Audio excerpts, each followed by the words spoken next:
Welcome back into the Sports Source, this segment of our show. Brought to you by Phil Cobble, Fine Homes and Land. You see the phone number right there, and look at this beautiful home. Those aerial shots, lake view, and when you say lake view, yeah, from 3 different sides. So basically every window in your house is facing out toward the lake. They've got a gorgeous deck there as well. That is on Fort Loudon Lake in Lenore City, 1.5 acres. Views of the mountains as well. It's below $700,000. Now that's an incredible price for that kind of land on that kind of property. You need to call and call quick. Phil Cobble, Fine Homes and Land, to learn more about that perfect deal. All right, block 3 of our Sports Source convention. I've got some quick questions for you, and we do need to keep it quick. First one goes to Mike and Bob. Bob Shoup said this week, as you wrote in today's Sentinel, Mike, he said, quote, "What is non-negotiable to me is we're going to be dominant and disruptive up front. We'll be opportunistic on the back end and challenge every route." Sounds good. Also sounds like something every coach says at every school every year. So my question, is that a campaign promise you can believe in or just a political platitude? You wrote it, go ahead. It's a platitude, but I believe he's going to try. I don't believe he's not going to be a bend but don't break guy. I think he's going to try to be disruptive. Okay. I'm going to agree with Mike. I think it is more than just a platitude. I think if you look at the history of his defenses, that's what he does. So that is going to be the goal. You'll find out quickly whether or not he can do it. But I think it is. I think that is a campaign promise. I think it's a platitude in that I think it's a platitude that this year may be a promise, next year it may be just a platitude. I think he's got the talent this year to do it. Yeah. But again, find me the defensive coordinator who doesn't say, get after the quarterback, cover the receiver. But if he keeps part of a promise, that's more than most promises. Yeah, there you go. Very good. All right. Jimmy and Chuck. This week, Butch Jones targeted the youth vote, offering a scholarship to Elijah Howard. Congratulations to that young man. A rising 8th grader at Webb School right here in Knoxville. Any problems with Tennessee going after a kid between his 7th and 8th grade years? Yes, yes, yes, and yes. Your turn, Jimmy. So no reason you just have a problem with it. Yes, I have. I don't like the pressure it puts on the kid, first of all, that all of a sudden he's this. Remember what we said when Kentucky was doing this with basketball players? That's crazy. Yeah, I don't like it at all. LSU did that with an 8th grader about 4 years ago, and I don't think they're getting him. It's kind of silly. It does bring attention to that kid, but sometimes it might be unwarranted attention because now the expectations are so high. Yes. And can he actually live up to all this? I think it's a little bit silly. Didn't Lane Kiffin, when he was at Southern Cal, offer a scholarship to a 6th grader?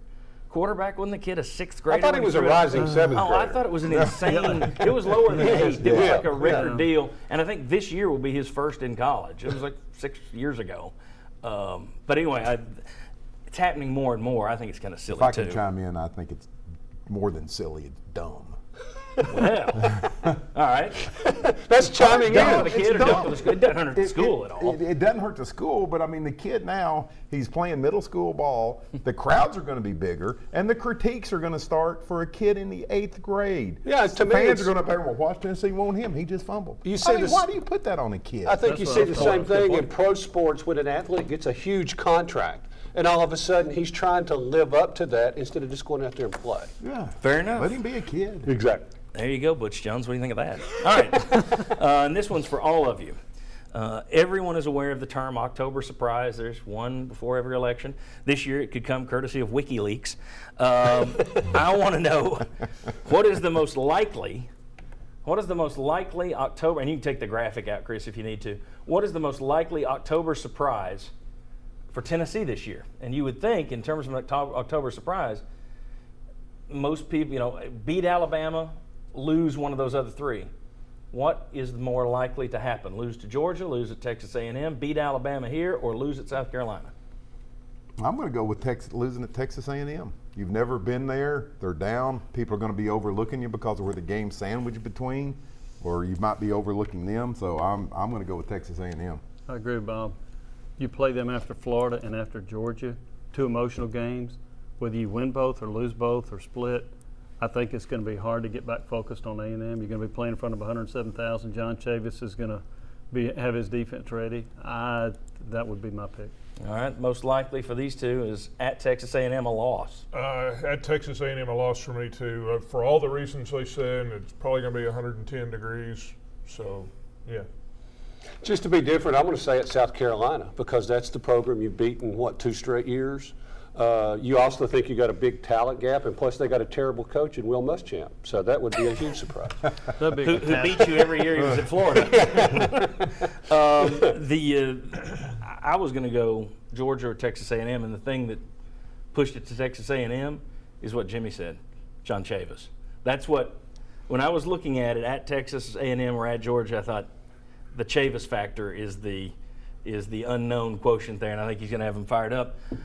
All of us, though, most likely surprise is a loss.